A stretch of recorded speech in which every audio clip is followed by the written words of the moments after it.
Ndomo, Eze Ndomo. Who is playing that one?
Asifiwe Bwana.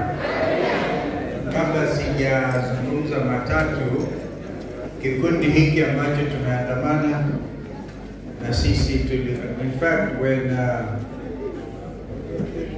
Apostle Maina OTC ilikuja ofisi kutualika, hakusema tuje tukibeba chochote, lakini nashukuru kwamba watumishi wa Bwana wenyewe wameanza, because you can't also walk kwa nyumba ya Bwana mikono mitupu. Si ni kweli?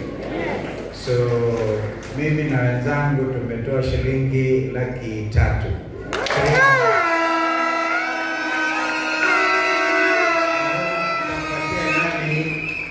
Tampatia nani? Maybe Mubea. Twende Mubea. Yeah, that's fine. It is on the phone. Yeah, so that's 300. Na ni hapa wamekusanya. Kwanza yule ametoa mara mbili, ile Dennis. Dennis ametoa mara mbili. Umetoa sema hiyo ni yako kusindikiza. Yule mama Kapini pale, Diana na wengine. So 300,000 at least to celebrate.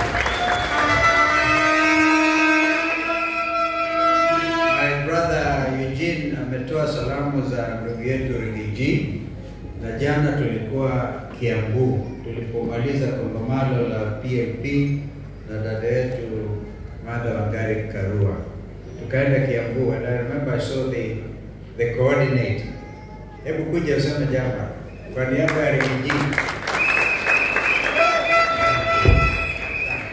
Wache microphone, apeana salamu ya DCP. Bwana asifiwe. Bwana asifiwe tena. Mheshimiwa Makamu wa Rais, mabishop wetu pamoja na waheshimiwa, mheshimiwa wote pamoja na rafiki yangu hapa Dennis Wawelo na wale wengine, na my best friend Tembo Njiro. Mimi naitwa Sobinga. Kwani kila mtu anapenda ndege Njiro? Very good. Mimi naitwa Sobinga wa Bibiana. Mimi ndiye coordinator wa DCP hapa Kiambu. Na jana Kiambu hapa tuko Nairobi, tuko Kiambu na Nairobi tunashikana hapa. Ya hapa ndio border tunashikana na Nairobi. Hali kubwa amekuwa hapa.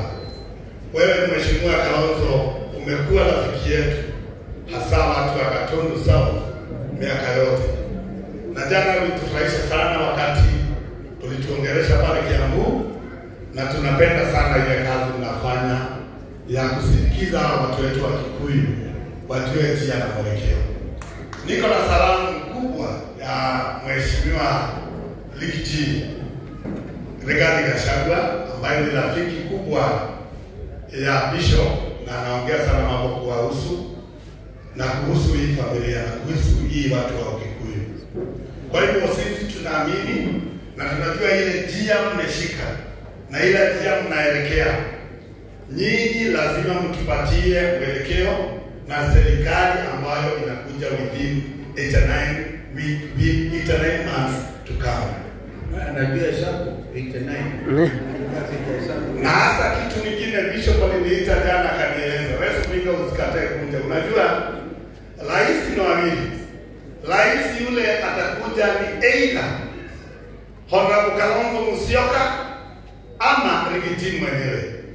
Kwa hivyo ushujaa wetu utatoka kwa hawa watu wawili na wale wengine wanakusanya mambo yetu. Kwa hivyo tunataka ujikakamue kabisa, ukae na sisi. Ukiangalia nyimbo zangu zote tumekuweka tangu tukiwa wajana pamoja na Mwembe Mara. Asante sana. Thank you. Thank you so much.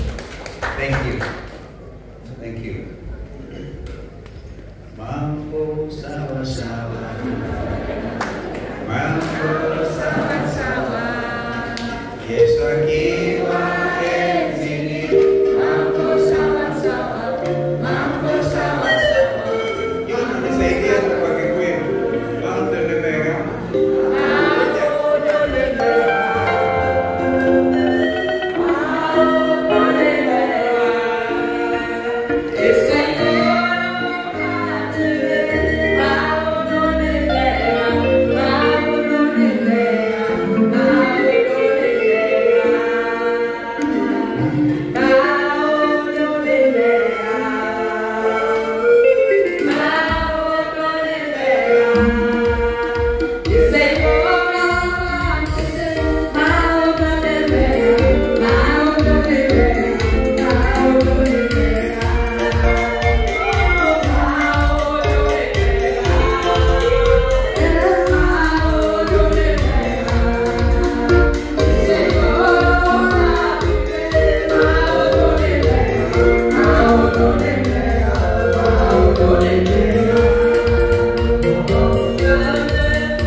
Thank you. Tena Bishop Ben, he come about in the house, but he is a big inspirational speaker. We appreciate the way God is using men and women like our brother Maino OTC. Sasa OTC imehama Nairobi, imekuja Ruai. Asante sana kwa mwaliko. Asante pia, ni glory to God.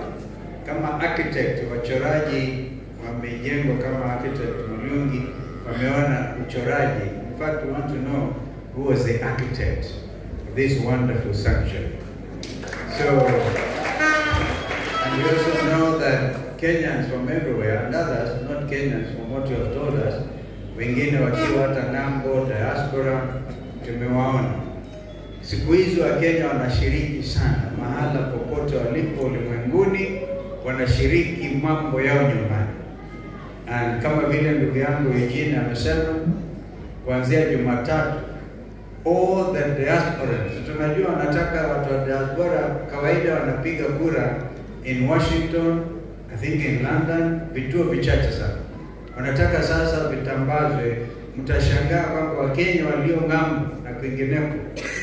Kwanza wale wako hapa upande wa Qatar na Dubai wakifanya kazi na Emirates, wengine Qatar Airways na wengine, na wale wako Marekani. Tumesikia rafiki yetu kutoka Georgia, Atlanta, na wale wengine. Ni wengi zaidi ya 2 milioni.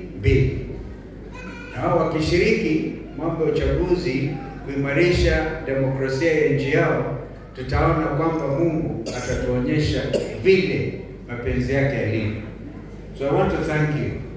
Thank you. Tumeona other spiritual leaders, fathers in the spirit, viongozi wa makanisa. We know, mimi maombi yangu ni kwamba tusiangazie yaliyopita. Wahenga walisema yaliyopita tuyagange yaliyomo na yaliyoko. Kwa hivyo tusije tukasema tulikosea hapa, hayo sasa tumechoka. Tuangalie mbele kwa sababu ya vizazi vilivyoko sasa hivi na vizazi vijavyo. Na nakumbuka nimeona friend from Nairobi, Mheshimiwa Eugene. You remember tulienda wakati wa maandamano kabla huyu jamaa komesha, I think tulienda Ruiru na the pastor in charge, tuliangalia hewa pale haikuwa sawa. Nikukwambia hapa mambo ni magumu. Mzee akatambia tutaki maandamano, wanaharibu uchumi. Tukifika Nairobi, Raila aliyekuwa ametutuma tuende kule ameenda kwa Ruto. Na akasema mimi na Kimani Ichung'wah basi tukateuliwa kuangalia mambo ya shida wakati huu. Kwa hivyo kila wakati Kenya ikiwa na shida, sote sisi tunaamini Mwenyezi Mungu tutashikamana tena. Ndio jana tulikuwa ufungamano mahali pa historia pia. Mambo ya siasa za Kenya na mambo ya uongozi, watu wakikutana ufungamano vile tulikutana na kwa kipindi hiki ambacho dada yetu Martha Wangari Karua alikuwa nacho. We remind ourselves of our history. The history, some of it is difficult, some of it is bad, some of it is unacceptable. But I want to urge kwamba tukumbuke mambo yako sawa, bora tu Yesu ako enzini. We should not just be singing. Remember that. Remember that, because who are we? Tunakuwa tu vyombo vya kutumiwa ili mapenzi yake Mwenyezi Mungu yatimize. Tulisahau pia kwa pale kuleta salamu zake ndugu yetu wawili ambao najua wangekuja. Mmoja ni JB Muturi ambaye anafanya kazi karibu sana kwa sababu ya ile tuliunda commission ya People's Restorative Justice kuangazia madhara ambayo yalikumba watoto wa Kenya hii wakati wa maandamano ya Gen Z. Mimi mwenyewe naamini spiritually, in the spirit, Bwana Ruto became one term after 25th of June last year. That is when Parliament was impeached. And you remember, zote tunaishi nchi hii. We know what happened. From that time, and I'm not as qualified as the prophet here and men of God, ama huyu mama Overflow, dada yetu tulienda kutoka huko Nyeri. Huyu anatoka karibu sana na kwa mzee Kibaki. Tunamwita mama Overflow. She's also a prophetess. We know in the spirit world, things change. And they can never be the same. There's no way utakuja sasa kuamsha wale watoto. No amount of compensation monetarily. Although as lawyers, we will go for exemplary damages. There's such a thing as exemplary wakili Njiru. Kama mwanasifu wakili Njiru, mimi ndio senior yake. And he knows we go for exemplary damages. Ili liwe funzo kwamba huwezi kuua watoto na kuamini life is normal after that. Rais juzi ametukuliwa mamlakani, Prime Minister huko nje ya Nepal. Nepalese ni watu not very tall, wanafanya kazi kwa nchi ambazo sio Nepal yenyewe, na mji mkubwa wao ni Kathmandu, karibu sana na India. Akatimuliwa mamlakani juzi after only 70 people lost their lives. Kenya hii tangu 2024 peke yake, na hata kabla ya kuangalia huko nyuma, ni watu wangapi wa Kenya wamemwaga damu kwa sababu ya siasa? Mtamwanza mkashangaa. Kwa hivyo we have to change it. We have to mean, and hiyo change lazima ianze kwa mafikira yetu. Sisi wenyewe tuanze kuchange. Useme never again shall we hear, kwa mfano akisema 40 tribes against one tribe. It will never happen again. We all Kenyans. It cannot be kwamba you demonize a whole community in order to remain in power. Kanisa, hear me. Church, hear me. Hear me. You have to lead the way again. There was such a thing as a remnant of the church. Wakati watoto wa Israel walitekwa nyara, as Wakili is singing, how shall we sing the God, the Lord song in a strange land? This is like a strange land, and yet it is our motherland. This is why, Prophet, I thank you for even highlighting the significance of our national flag, bendera yetu ya Kenya. Wakati basi inakojolewa, Wakenya wameanza kuamka. Watoto wachanga wanakojolea bendera, wanatulia mbali, Wakenya wameamka. They are beginning to see, even if, biblically, you can define inchi kama inchi ya Libya specifically mentioned in the Bible. Mimi mwenyewe nilienda nikasoma nchi ya Cyprus, mahali Paul alikutana na Jesus akamweka blind. There are countries like Cyprus specifically mentioned in the Bible. Libya, Ethiopia. Now Kenya is described as the land beyond the rivers of Ethiopia. It doesn't specifically mention Kenya. Lakini sasa we have become a nation. We had one of our brothers akisema, I think it was Ben, Bishop Ben alienda Uingereza, anaona wale walichora bendera, walichora our own map ya Kenya. So we are within the community of nations a respected community called Kenya. So we have to guard our nationhood. And as we guard this nationhood, we are not going to guard community nationhood. It's a nation called Kenya. Nchi ambayo tunaipenda. Therefore, tukiona bendera zetu hapa, we know that God is blessing this land.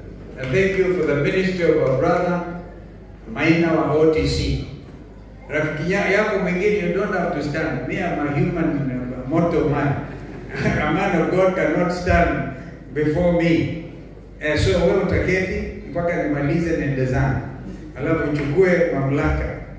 That's why I'm saying, where we are born that kind of excesses, kama kusema hapa maneno ambayo sio ya biblical, utatuombea alafu Mungu atatusamehe. Kama sivyo, lazima tusamehe kila wakati. Kwa sababu tukisimama hapa, Kalonzo anasimama and you all stand, and we know this is a sanctuary I've named. And you look at how beautiful it is. One of the most beautiful sanctuaries. Remember the children of Israel were building the second temple, the first temple. Kumbuka David himself, because alimwaga damu, was not allowed to build the temple.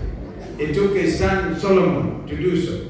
And you know, dhahabu yote, kumbe wana wa Israeli, wakati walitoka Misri, walibeba, kumbuka when the firstborn, and I'm not preaching, walikuwa watoto wameuawa firstborn. Ndio sasa Egyptians wakaambia wana wa Israeli, take whatever you want, utuondokee, hatutaki tena. Nyinyi sasa Muhammad. They were clever. Wakati walihama na dhahabu, walibeba vitu vingi. That is why when they are now building the temple, they were doing it like unto God. Remember David himself, Mungu ingawaje alikuwa na madhambi mengi, he was a man after God's own heart. So let us all create conditions where we love each other. Lakini hata hivyo wakati mwingine wa mapambano ikiingia mambo ya siasa, because that is what it is. We will differ, we'll agree, but at the end of the day, this country must remain united. This is where all athletes wanatushinda sisi wanasiasa. Wakikimbia kule, unaona mtoto wa Kenya ndio hiyo Chebet Kipyegon, wanaleta dhahabu nyingi. Mtu mmoja wa Botswana relay walishinda. You know what the president of Botswana did?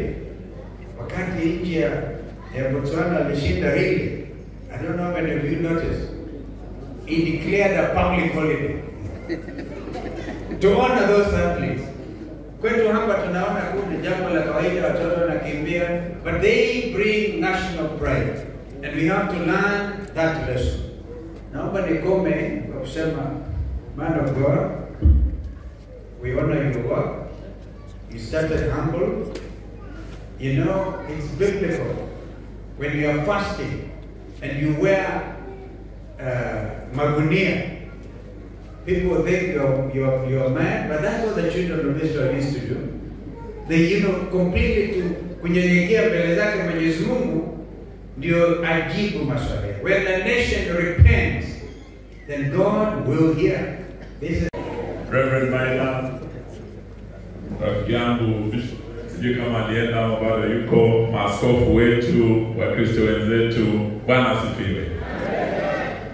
Kwanza niseme hongera kwa Reverend Maina. Yale nimesikia hapa historia, kule umetoka ni mbali. Na wanasema ya kwamba umbali umetuleta, kweli wewe ni nani?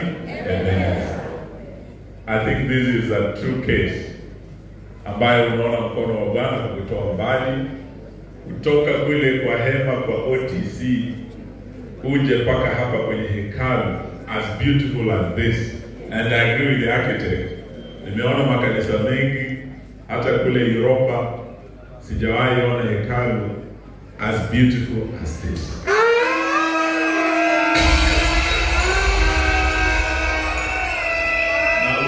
Sana kule OTC na hapa, nafikiri huu ni muujiza hapa na magari. Na the book of Isaiah 55 says, my thoughts are not your thoughts and my ways are not your ways. Sababu ukifikiria tu kibinadamu vile ingewezekana, unaona ingekuwa ni vigumu. Ndio sababu tunaona ni kama muujiza, and we are very happy to be here with His Excellency Kalonzo Musyoka, kuja kusherehekea nanyi na kusema hongera Reverend, hongera to this congregation kufika hapa. So we are happy to be here today. Lakini kile kimenifurahisha sana ni kwamba hatujakuja tu kuwa nanyi, lakini pia tumekuja kuwa mashahidi wa a great prophet. And today we've had a great prophecy. Rafiki yangu Dennis ameambia alisikia ule unabii ulikuwepo hapo mbeleni, even before COVID-19. And it came from this same prophet. Mimi nimekuwa waziri wa uhuru na rafiki wa uhuru sana. I can tell you today, kama kuna wakati tulipata a serious challenge kama taifa, ilikuwa wakati wa COVID-19. Mataifa mengi hata kule ng'ambo were overwhelmed. Na kama tungemsikia huyu nabii hata kabla COVID haijakuja, I can tell you would have been better prepared to deal with that pandemic. Leo tumepata unabii, na huu nabii unakuja kama bado tuna mwaka moja na miezi karibu 11 kufikia ile tarehe 10 mwezi wa 8 mwaka wa 2027. Si tumepata unabii? Tusipuuze tena unabii huu. Tuanze tarehe 29 Jumatatu hii ijayo, IEBC wanaanza kuanzisha ile continuous voter registration. Kwa hii kanisa kuna majenzi. Majenzi mpo.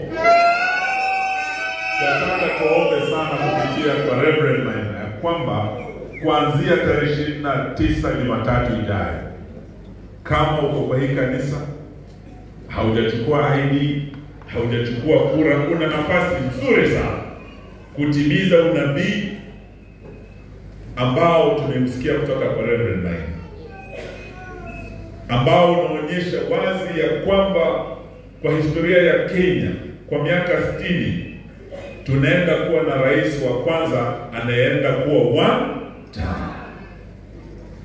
Na msiambiwe haiwezekani. Do not think this is an impossibility. Do not think that this great prophet ameprophesy mambo hayawezekani. Wiki hii imekwisha, imewezekana kule Malawi. Rais Chakwera ameshindwa na Rais Mutharika. Na wale wa Malawi wamesema ile Chakweranomics failed them the way Rutonomics has failed Kenya. Uchumi Rutonomics has failed. Wakenya wanalia. Ama ninyi mko sawa? Mnaumia kama Wakenya wengine? Hiyo ndio ilifanya watu Malawi waseme bwana Chakwera ni one. Na sio tu hapa Malawi, imefanyika Botswana. See? Rais Masisi-nomics failed the people of Botswana the way Rutonomics has failed the people of Kenya. Botswana juzi wamesema one term. Na sio huko tu, Ghana. Ukienda hapa Liberia, George where nomics failed like Rutonomics, akaenda nyumbani na one term. Nigeria, good luck Jonathan, ameenda na one term. So tukisikia a great prophecy from a great prophet ambaye tuko naye hapa, msipuuze. Inawezekana, haiwezekani? Inawezekana. Mhubiri alisema inawezekana. Hiyo ilikuwa ndio ile clarion call yetu ya Azimio, kabla wengine hawajatutoroka vile Bishop Ben alisema. Si mnajua kuna wengine walituhepa, Azimio ikazimia. Sasa tuko tunaunda muungano mpya ambayo inaenda kuunda serikali mpya, na mkiona Wamalwa na Kalonzo hapa, tunaleta salamu za Rigiji na Karua. Tuko timu kubwa.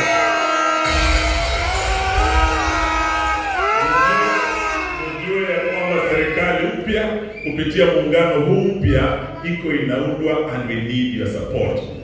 For this prophecy to come true, we need registration to take place, na tunawaomba mtokeze na tuweze kukamilisha hii safari.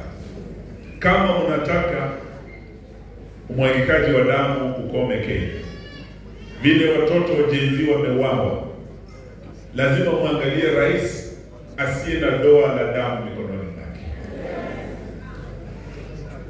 Kama mnataka ufisadi ukwishe Kenya, lazima muangalie rais asiye na doa la ufisadi, any scandal kwa record yake as a public servant of the Republic of Kenya. Kama mnataka wizi, uporaji wa mali ya umma ukwishe, muangalie rais asiye mwizi ama asiye na rekodi ya wizi amefikishwa kwenye mahakama kama ameiba. Wengi mnajua ya kwamba mwenzetu alikuwa na kesi ya Kenya Pipeline ya wizi. Ardhi, Paul Forest ameuzia Kenya Pipeline, alishikwa na hiyo kesi. Hivi sasa ako anauza Kenya Pipeline yenyewe, ako anauza. So tunataka hii kura inayokuja mjue ya kwamba integrity will be on the ballot. We must have a God-fearing leader who has a clean record, asiye na damu mkononi mwake, ama ufisadi, ama wizi, ama ukabila. Na anaweza kuwa nanyi hapa siku ya leo na hamuna habari. Sijui kama una habari jamani. Mtuombee, sisi tuko tayari kutembea pamoja. Kanisa will contribute greatly to this presidency. You prayed in this man. You have the power to pray him out. Alisimama kwa bega la kanisa akaingia. Lakini pia alisimama kwa bega la Mlima Kenya akaingia. So tuomba tutembee pamoja. Nataka nipeane nafasi kwa Mheshimiwa Kalonzo aje wasalimu na niwaombe ya kwamba tuweze kutembea pamoja. Reverend Maina, thank you very much. Niliambiwa nikifika kwa kanisa lako maombi yako yanaenda direct mbinguni.